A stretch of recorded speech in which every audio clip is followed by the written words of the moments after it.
Shalom, selamat malam. Kami dari Jakarta City Care senang bisa berjumpa kembali dengan Sobat Prestasi dan pemirsa Bible TV yang dicintai oleh Tuhan. Setengah jam ke depan ini saya pelayan Tuhan Arasya Haan akan menemani Sobat Prestasi dan pemirsa Bible TV dalam mempelajari firman Tuhan, menggali firman Tuhan dengan tujuan agar kita hidup sesuai dengan firman Tuhan. Sebelum kita melangkah lebih jauh, kita berdoa sejenak untuk mula Tuhan seluruh rangkaian acara siaran malam hari ini. Dimanapun suara kami didengar, teguhkanlah firman-Mu. Untuk kemuliaan-Mu Tuhan, berfirmanlah dalam nama Yesus. Amin. Sobat Prestasi dan pemirsa Bible TV yang dicintai Tuhan, senang bisa berjumpa malam hari ini dalam acara Dia Buka Jalan Saat Tiada Jalan. Kalau kita punya Alkitab, mari kita ambil Alkitab kita. Siapkan juga catatan kita. Kami terus mendorong dari studio ini, setiap kali kita dengar firman, mari kita belajar mencatatnya dengan tujuan agar kita lebih mudah dapat mengulanginya. Kami meyakini kebiasaan kita adalah masa depan kita. Tema firman Tuhan yang akan kami sampaikan untuk kita malam hari ini adalah kehidupan yang fokus. Maksud tujuan kita mempelajari topik ini adalah agar setiap kita memuliakan Tuhan. Malam ini firman Tuhan kami ambil dari 1 Korintus pasal 9 ayat yang ke-26 dan ayat yang ke-27. Demikian firman Tuhan. Sebab itu aku tidak berlari tanpa tujuan, dan aku bukan petinju yang sembarangan saja memukul. Tetapi aku melatih tubuhku dan menguasainya seluruhnya, supaya sesudah memberitakan Injil kepada orang lain, jangan aku sendiri ditolak. Begitu jauh pembacaan firman Tuhan buat kita malam hari ini. Yang diberkati oleh Tuhan adalah mereka yang mendengarkan firman Tuhan dan yang melakukan firman itu di dalam kehidupannya. Kehidupan yang fokus, itulah tema atau judul khotbah kita untuk malam hari ini. Sebagai pendahuluan, ada dua contoh yang kami mau sampaikan tentang kehidupan yang fokus. Yang pertama adalah Tuhan Yesus. Tahukah kita, Tuhan Yesus di dalam dunia usianya tidak terlalu panjang. Cuma 33,5 tahun. Tetapi yang luar biasa, seluruh program dari sorga yang dirancang untuk dilakukan oleh Tuhan Yesus, semuanya terlaksana dengan sempurna. Kalau kita memakai bahasa sehari-hari, Tuhan Yesus mencapai target. Kenapa hal itu bisa? Jawabannya sederhana saja. Tuhan Yesus hidup fokus. Coba total jumlah waktu Tuhan Yesus berkhotbah, waktu Tuhan Yesus mendoakan orang. Coba total, berapa banyak jumlahnya dengan hidup Yesus bersama-sama dengan murid-muridnya. Kami pastikan hidup bersama-sama dengan murid-muridnya jauh lebih banyak waktunya. Kenapa? Karena Tuhan Yesus tahu satu kali dia akan meninggalkan dunia ini, dan yang melanjutkan pekerjaannya adalah murid-muridnya. Karena itu Tuhan Yesus ingin fokus supaya apa yang dia inginkan boleh tercapai pada murid-muridnya tersebut, karena murid-muridnya lah yang akan melaksanakan seluruh tugas yang akan dilanjutkan oleh murid-muridnya.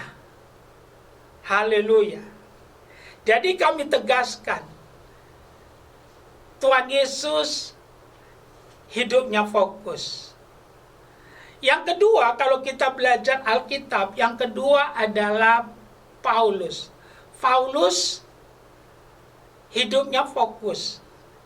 Sesudah dia bertobat, dia katakan, yang ku kehendaki ialah mengenal dia. Dan apa yang terjadi hasil pengenalan Paulus kepada Yesus membuat dia menjadi rasul yang luar biasa. Tidak ada ketakutan, tidak ada kekhawatiran. Dia menjadi rasul yang hebat. Melalui hidupnya banyak gereja berdiri dan banyak jemaat yang bertobat. Dan kalau kita lihat, hidupnya fokus.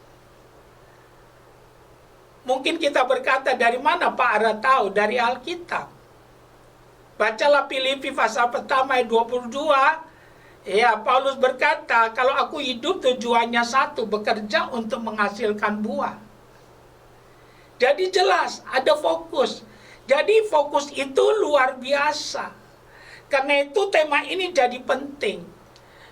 Supaya apa? Supaya saudara dan saya sungguh-sungguh maksimal dalam waktu-waktu yang masih ada yang Tuhan berikan kepada kita. Nah, ada 4 hal yang kami mau sampaikan. Apa yang kita dapatkan kalau kita menjadi orang yang fokus dalam hidup ini. Yang pertama, kita akan maksimal. Saudara dan saya akan maksimal. Haleluya. Kalau ini rahasianya, mari mulai hari ini kita hidup fokus. Segala tulisan yang diilhamkan Allah bermanfaat untuk mengajar, menyatakan kesalahan, memperbaiki kelakuan, dan menuntun orang kepada kebenaran. Seringkali kita nggak jadi apa-apa, ya kita cari kambing hitam. Kita mencari orang yang kita mau korbankan. Haleluya. Tapi hari ini kita ditantang. Mari kita sungguh-sungguh memperhatikan akan kebenaran ini. Mari kita fokus supaya kita bisa maksimal dalam kehidupan ini. Siapapun kita, dari strata manapun kita, hidup bukan nasib, tapi hidup adalah pilihan. Hidup adalah pilihan. Nah, karena hidup bukan nasib tapi pilihan, mari kita tunduk pada Tuhan, kita lakukan firman-Nya. Kalau hidup fokus membuat kita maksimal, marilah kita fokus mulai sekarang. Ya, karena kalau kita baca tadi dalam 1 Korintus pasal 9, jelas-jelas dikatakan, ya, sebab itu aku tidak berlari tanpa tujuan, dan aku bukan petinju yang sembarangan saja memukul. Haleluya. Kalau itu kebenarannya, tidak ada kata terlambat. Mari kita bertobat, kita buang cara hidup kita yang sia-sia, dan mulai kita teladani Yesus dan kita teladani para rasul-rasulnya Tuhan. Kita teladani Yesus, kita teladani para rasul-rasulnya Tuhan. Kita praktekkan firman yang kita dengar malam hari ini. Ya, sehingga pada akhirnya kita boleh mengalami kemaksimalan dalam kehidupan kita. Yang kedua,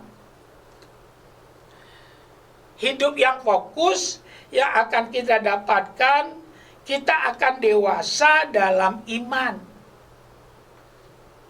Kita akan dewasa dalam iman. Kita nggak pernah dewasa dalam iman kalau kita membias. Tapi kami pastikan kita akan dewasa dalam iman kalau saudara dan saya, ya, sungguh-sungguh mau mempraktekkan kebenaran ini, yaitu kita hidup fokus. Saya pastikan, saya tidak permasalahkan saudara dari gereja mana. Dan saya juga tidak tanya, sejak kapan kita mengenal Yesus? Yang saya mau tanyakan kepada kita, yang saya mau tanya, Sudahkah kita fokus? Karena seringkali kita nggak bertumbuh dalam iman karena kita nggak mau fokus. Tapi jelas-jelas kalau kita baca Filipi pasal yang ketiga 13 dan ayat 14, kita lihat di sana rahasia kehidupan Paulus, bagaimana dia berhasil, itu karena dia fokus dalam hidupnya. Saya ingin kita lihat Filipi pasal yang ketiga, satu ayat yang saya sukai karena terukur siapapun kita bisa untuk melakukannya. Dikatakan, saudara-saudara, aku sendiri tidak menganggap bahwa aku telah menangkapnya, tetapi ini yang kulakukan. Aku melupakan apa yang telah di belakangku dan mengarahkan diri kepada apa yang di hadapanku, dan berlari-lari kepada tujuan untuk memperoleh hadiah, yaitu panggilan surgawi dari Allah dalam Kristus Yesus. Dahsyat. Jadi kalau kita fokus, kita akan maksimal. Contohnya siapa? Tuhan Yesus. Yang kedua, kalau kita fokus, kita dewasa dalam iman. Jauh daripada kesia-siaan. Tahukah kita arti kesia-siaan? Kesia-siaan artinya hidup tanpa tujuan. Nah, kalau kita lihat Filipi pasal 3 ayat 14 ini luar biasa. Saudara-saudara, aku sendiri tidak menganggap bahwa aku telah menangkapnya, tapi ini yang kulakukan. Aku melupakan apa yang telah di belakangku dan mengarahkan diri kepada apa yang di hadapanku. Dia berikan seluruhnya kepada rencana Tuhan. Dia tahu itu yang terbaik. Dia tidak menahan.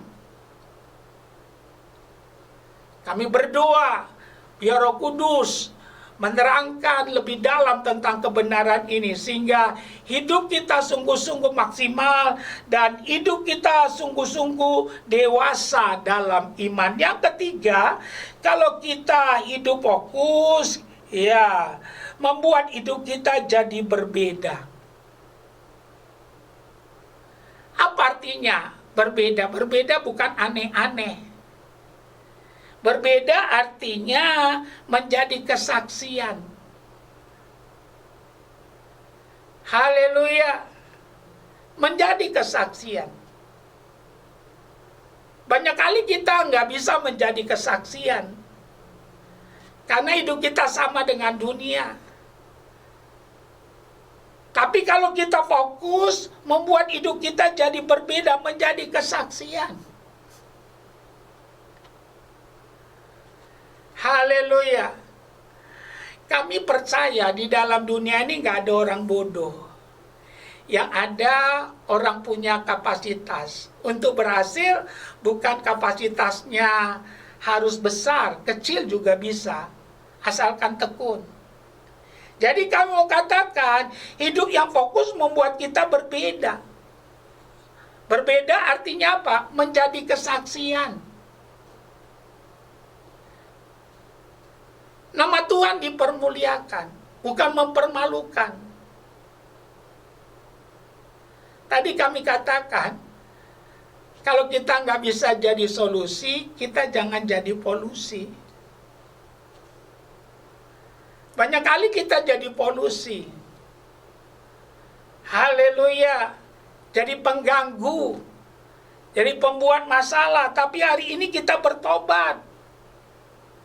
Mari kita fokus. Banyak kali orang bukan gak pintar, tetapi kelemahannya tadi gak fokus, sehingga gak ada kesaksian. Tapi kalau kita mau mempraktekkan hal ini, kita akan berbeda. Ya, hidupmu akan menjadi kesaksian, menjadi contoh. Nama Tuhan dipermuliakan. Kalau ini kita terapkan dan kita mau memulainya, kami percaya ada harapan untuk setiap kita. Yang terakhir, yang keempat, hidup yang fokus. Yang keempat, menjadi pemenang. Apa artinya? Jauh daripada kegagalan. Kalau kita baca nas kita dalam pembacaan kita 1 Korintus pasal 9, 26 dan ayat 27 jelas-jelas kita akan keluar menjadi pemenang jauh daripada kegagalan. Banyak orang gagal bukan karena dia nggak pandai, tapi nggak fokus. Percaya atau tidak, orang yang suka meremehkan pekerjaannya, dia dekat dengan kegagalan. Perhatikanlah orang-orang yang meremehkan pekerjaannya. Dia dekat dengan kegagalan. Tinggal tunggu waktu, kita akan menyaksikan bersama dia gagal. Oleh karena itu, tangkap kebenaran ini menjadi pemenang kalau kita fokus jauh daripada kegagalan. Haleluya. Mari bertanggung jawablah, mulailah. Setialah dalam perkara kecil, Tuhan akan tambahkan perkara yang besar. Fokuslah, seriuslah. Berikan hatimu, berikan pikiranmu, berikan cintamu untuk apa yang kau kerjakan. Fokus. Kalau kau gagal, coba lagi. Karena kegagalan bukan kiamat. Orang-orang yang sukses adalah orang yang pernah gagal. Baca kisah tentang Helmut Hillary. Helmut Hillary adalah orang yang pertama yang menaklukkan Mount Everest. Pertama dia gali, dia gagal. Tapi waktu dia gagal, dia pulang. Sebelum dia pulang, dia tunjuk gunung itu. Hari ini aku gagal. Tapi besok aku akan kembali lagi, aku akan taklukkan kamu. Dan dia berhasil. Ayo, bertobat dari membuat alasan. Kami mau katakan, masa depanmu tidak ditentukan oleh masa lalumu. Ya, tapi masa depanmu ditentukan oleh apa yang kau kerjakan hari ini. Kalau kau terus bermain-main, nggak mau fokus, ya, saya percaya masa depan yang Tuhan janjikan jauh daripada kita. Bukan Tuhan membeda-bedakan orang, tapi kita nggak bisa dipercaya. Karena Alkitab katakan, dipercaya kepada yang patut dipercaya. Kami simpulkan firman Tuhan untuk kita di malam hari ini. Kehidupan yang fokus. Yesus fokus. Paulus fokus. Orang-orang yang membuat sejarah. Dan akhirnya membuat kesaksian yang dahsyat. Dan ada 4 hal yang akan kita dapatkan kalau kita mau untuk hidup fokus. Pertama, kita maksimal. Yang kedua, kita dewasa dalam iman. Ya, membuat kita berbeda jadi kesaksian. Yang ketiga, kita akan jadi pemenang. Kami berdoa biar Roh Kudus menolong kita, memampukan kita, sehingga kita berkata bersama Yesus kita bisa. Haleluya. Amin. Sobat Prestasi dan Bisa Bible TV yang dicintai Tuhan, kita sudah dengar firman Tuhan. Malam ini hidup yang fokus. Kami percaya kita diberkati Tuhan. Kita masih punya waktu sedikit, kita menggunakan waktu yang ada untuk berdoa. Ada 3 tahap doa yang kami mau lakukan. Pertama, nanti kita mau berdoa bagi kita yang belum pernah menerima Yesus. Dengan senang hati kami mau melayani saudara, asalkan saudara sungguh-sungguh mengikuti doa kami, anugerahnya menjadi bagian kita di malam hari ini. Yang kedua, kita mau berdoa buat yang sakit, yang beban berat. Dan yang ketiga, kita mau berdoa syafaat. Letakkan tanganmu satu pada bagian tubuhmu yang, ya, letakkan tanganmu satu, ya, letakkan tanganmu, ya, ikuti doa kami bagi saudara yang belum pernah menerima Yesus. Dengan senang hati kami mau menolong, membantu saudara, asalkan saudara mengikutinya dengan sungguh-sungguh. Katakan dengan suara, Tuhan Yesus, saya terima firman Tuhan malam ini. Saya mau bertobat Saya mau tinggalkan cara hidup saya yang salah. Saya mengaku saya orang berdosa. Dosa saya membawa saya ke dalam kebinasaan. Malam ini saya sadar saya mau tinggalkan semua dosa, kejahatan, perbuatan saya yang melawan Tuhan. Dan saya serahkan diri saya kepada Tuhan di malam hari ini. Tuhan Yesus, terimalah hidup saya. Saya buka hati saya. Tuhan Yesus, masuklah dalam hati saya.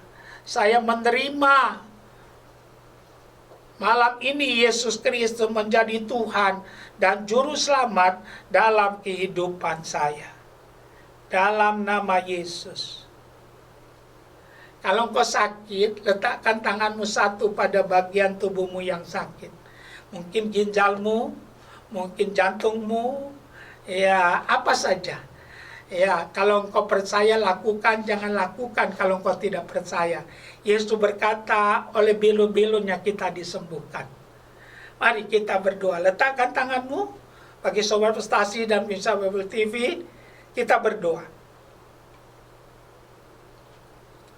Ya Tuhan, kau melihat Sobat Prestasi dan Pemirsa Bible TV yang meletakkan tangannya pada bagian tubuh mereka yang sakit. Sebagai hamba Tuhan, hamba berdoa, penyakit dan roh penyakit, aku katakan dalam nama Yesus, tinggalkan umat Tuhan, tinggalkan Sobat Prestasi dan Pemirsa Bible TV yang meletakkan tangannya pada bagian tubuh mereka yang sakit. Penyakit, enyahlah engkau, tidak boleh kembali lagi.